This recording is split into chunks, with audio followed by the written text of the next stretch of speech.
கோப்பட்டை பகுதியில் மனிதநேயத்தோடு வாழ்ந்து கொண்டிருந்த பிரம்மகுமாரினுடைய அமைதி சிகரமாக இருக்கின்ற இடத்திலே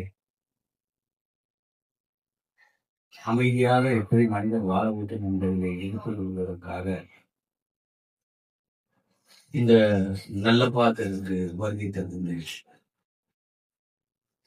இந்த அமைதியின் சிகரத்தில் உள்ள நிலையத்தை நாம் பார்க்கின்ற பொழுது ஒரு மணி நேரம் 60 நிமிடங்கள் இந்த இல்லத்திலே இருந்து மன மகிழ்ச்சியோடு மன அமைதியோடு இருந்ததை எண்ணி பார்க்கிறேன். ஒரு மனிதனுக்கு என்னதான் நோய் நொடிகள் இருந்தாலும் மகிழ்ச்சியிலே நாம் சிரித்த முகத்தோடு இருந்தாலும் நாம் மௌனமாக இருந்தாலும் இந்த இரண்டையும் ஒரு மனிதன் கடைபிடித்தால் உடலில் எந்த நோயும் இருக்காது. அதன் அடையாளமாக பிரம்மகுமாரி அவர்கள் இன்றைய தினம் ஒரு தட்டத்தை அறிவிக்கிறார். நான் 5 ஆண்டு காலம் கவுன்சிலராக இருந்தேன். 5 ஆண்டு காலம் சேர்மனாக இருக்கின்றேன்.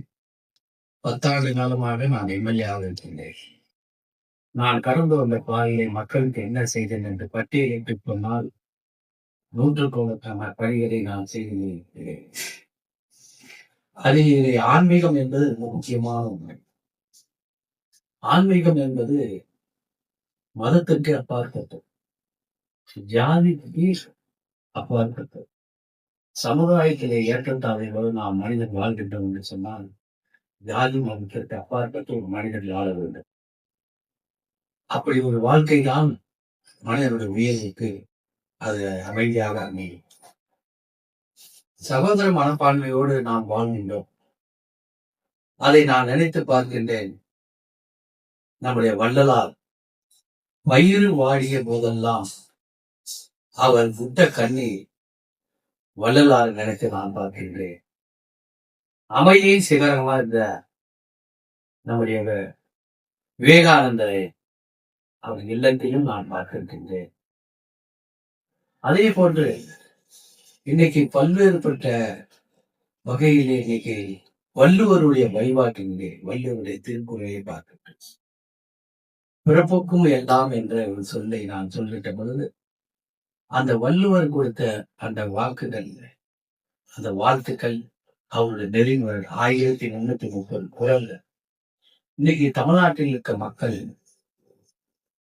பேருந்து செல்கின்ற போது ஒரு மனிதன் வாழ்கின்ற வள்ளுவருடைய அடிப்படையிலே நெறிமுறைகளை பின்பற்றி வாழ வேண்டும் என்று அப்பொழுது இந்த அரசு, கலைஞருடைய அரசு அதை பேருந்திலே அந்த வாக்கியத்தை அழைத்தது. யார் நாட்டு மக்களுக்கு நன்மை செய்கிறார் என்று எண்ணி பார்த்து இந்த நாடு இந்திய நாடு, என் மனதில் உள்ளதை நான் சொல்ல வேண்டிய கருத்து இல்லை. இந்தியா ஒரு அமைதியான நாடாக இருந்தது. தமிழ் உணர்ந்து படித்த தமிழர்கள் ஒற்றுமையோடு வாழ வேண்டும். ஏற்றந்தாழ்வு எல்லாம் பார்த்துக்கிறோம். ஒருவருக்கொருவர் பொறாமை தோற்றுகள் எல்லாம் இருக்கக்கூடாது. ஒரு மனிதன் என்னை விட உயர்கிறானே என்ற பொறாமை மனிதனுக்குள்ளே இருக்கவே கூடாது. நோய் நொடிகள் இல்லாமல் மனிதன் வாழ வேண்டும். ஒவ்வொரு குடும்பத்திலும் சூழ்நிலையிலும் இருக்கின்ற கஷ்டங்கள், இன்பங்கள் வந்தால் எப்படி மகிழ்ச்சி அடையும், இன்பங்கள் வந்தாலும் அதை ஏற்றுக்கொள்ள வேண்டும். மனப்பக்குவம் மனிதன் இருக்க வேண்டும். அப்படியுடைய வழிவகையிலே தான் நான் பார்க்கிறேன்.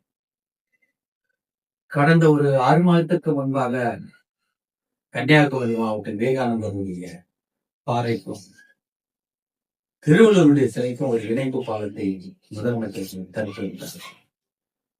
உள்ளபுறமாக உலகத்தில் இருக்கின்றவர்கள் எல்லாம் ஒரு அமைதியை நாம் காண வேண்டும் என்று சொன்னால் குடும்பத்தோடு அந்த கண்ணாடி பாலத்திலே நடந்து சென்றால் உலகத்துல அந்த மாதிரி ஒரு பாலத்தை பார்க்க முடியும். கீழே கடல், ஒரு பக்கம் திருவள்ளுவர் நெறிமுறைகள், விவேகானந்தருடைய வாழ்க்கை வரலாற்றுகள், அவருடைய சிற்பங்கள், இதையெல்லாம் நாம் பார்க்கின்றோம். இந்தியாவிலே எந்த மாநிலத்திலும் அமையாது, தமிழ்நாட்டில் அமைகின்றது. அதை எண்ணி பார்க்கின்றோம்.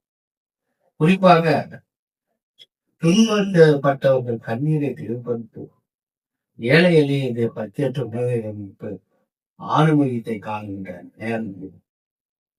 அது மட்டும் இல்லாமல் நம்முடைய வாழ்க்கையிலே ஆன்மீகம் காவி அணிந்து கொண்டால்தான் ஆன்மீகம் இல்லை.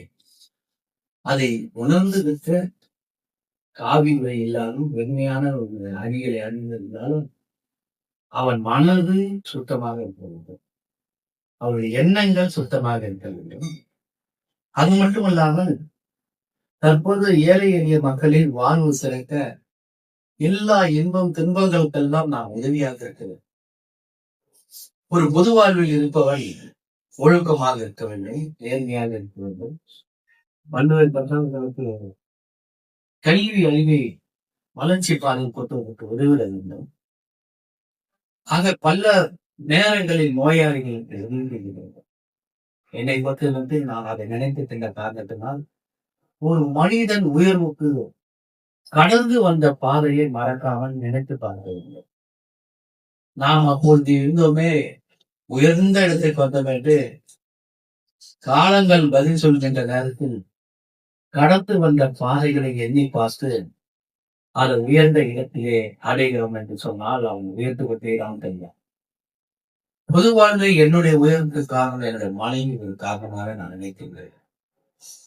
நான் விரைகின்ற பொழுதோ வாழ்கின்ற பொழுதோ நான் கவுன்சிலாக வருவேன், நான் சேர்மனாக வருவேன், நான் எம்எல்ஏ வருவேன் என்று நினைத்து பார்த்தேன்.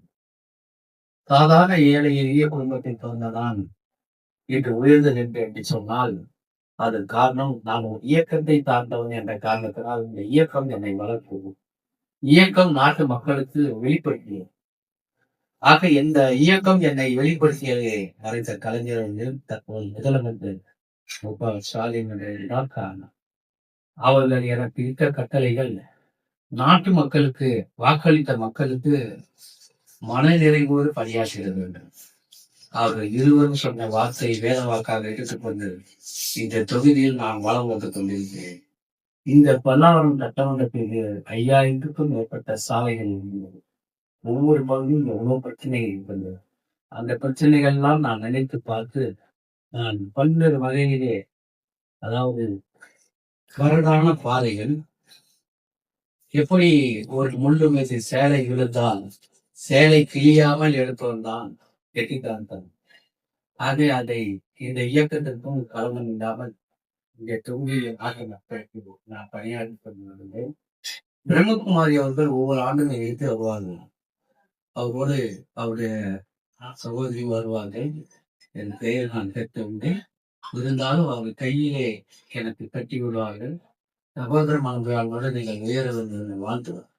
அதையும் எழுதி பார்த்துட்டு இந்த 1 மணி நேரம் 60 நிமிடங்கள் தியானத்தை என்னை உருவாக்கிய பிரம்மகுமாரிகளுடைய குடும்பத்திற்கு அவ்வளவு உதவியாக இருந்த அத்தனைகளுக்கு என் நன்றியை நான் தெரிவித்துக் கொள்கின்றேன்.